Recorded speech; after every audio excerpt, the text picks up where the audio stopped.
Selamat sore Indonesia. Hari ini Kamis 30 April tahun 2026. Beberapa hari ini beredar potongan video khotbah dari Pendeta Johnny Kilapong di media sosial yang kembali mengajarkan ajaran Arius. Jadi ini bukan ajaran Pendeta Johnny Kilapong. Ini ajaran Arius dalam sejarah gereja mula-mula tahun 300-an Masehi yang lalu yang menolak kealahan Yesus dan menolak bahwa Yesus itu duinatur. Bahkan dalam video itu Pendeta Johnny menolak hasil konsili dari bapak-bapak gereja, menolak doktrin Tritunggal. Nah, dasar yang dipakai oleh Pendeta Johnny Kilapong untuk menolak Tritunggal, menolak duinatur, menolak kealahan Yesus Kristus adalah Alkitab. Nah, saya tidak akan masuk kepada inti doktrin. Istilahnya kalau dalam hukum itu ada hukum formil dan ada hukum material. Saya tidak masuk kepada materialnya, saya masuk kepada formilnya saja untuk menambahi pencerahan kepada Bapak Ibu yang berkesempatan mendengarkan video ini. Yang pertama, Pendeta Johnny Kilapong menggunakan Alkitab untuk menolak hasil konsili dan menolak doktrin Tritunggal.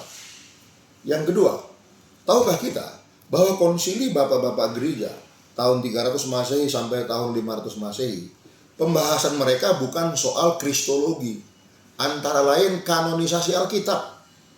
Kenapa Alkitab kita sebagai orang Protestan hari ini 66 kitab jumlahnya, 1189 pasal, 31.191 ayat. Itu hasil konsili. Pada waktu itu banyak sekali Injil-Injil palsu, Injil Barnabas, Injil Yudas.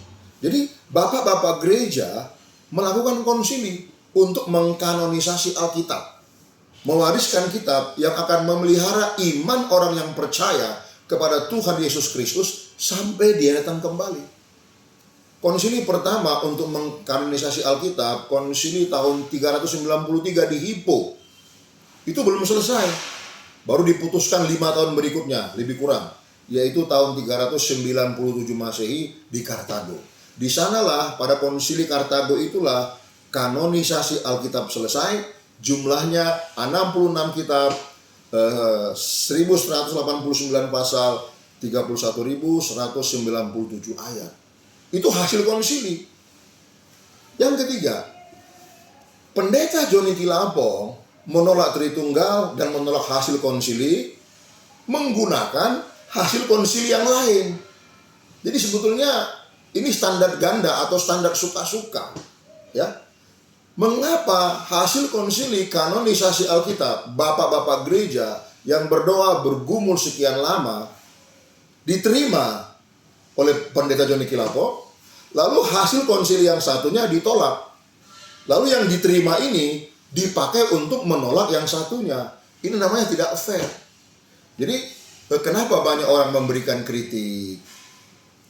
Karena Pendeta Johnny Kilapong menggunakan sumber yang sama, yaitu Alkitab, dengan gereja pada umumnya. Tapi kenapa hasilnya berbeda? Nah, makanya saran saya, Pendeta Johnny dan seluruh pengikut-pengikutnya lah sekarang, mungkin ada pengikutnya, tolong, ya, ada dua hal yang harus diperhatikan. Yang pertama, gereja pada umumnya menggunakan sumber yang sama dengan Pendeta Johnny Kilapong, tapi outputnya berbeda. Dipertemukan saja, jangan-jangan gereja yang selama ini salah, Pendeta Johnny yang benar. Ya pertemukan saja. Bila penting kita bikin live siaran langsung, ya.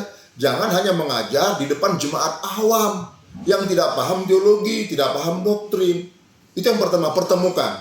Siapa tahu gereja umumnya selama ini salah. Karena apa? Sumbernya sama, tapi outputnya beda. Atau yang kedua, ya, bantah Alkitab ini salah dan sesat.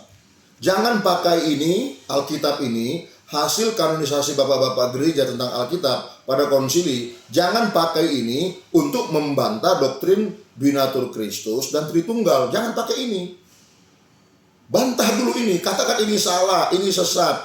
Munculkan kitab baru. Baru munculkan menolak duinatur Kristus, menolak Tritunggal.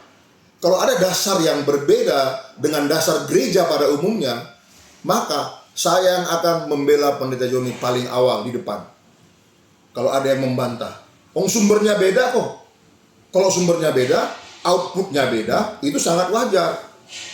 Jadi cari Injil Barnabas, Injil Yudas, dan kitab-kitab suci palsu pada waktu zaman bapak-bapak gereja dulu cari.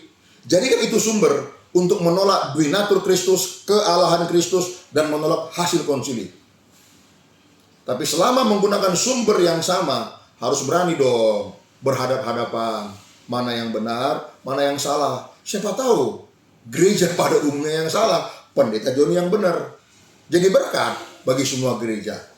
Jadi itulah pandangan saya. Semoga ada pencerahan-pencerahan baru yang didapat oleh yang sempat mendengarkan video saya ini. Saya tidak membahas doktrinnya, saya hanya membahas legal formalnya saja. Tuhan Yesus memberkati.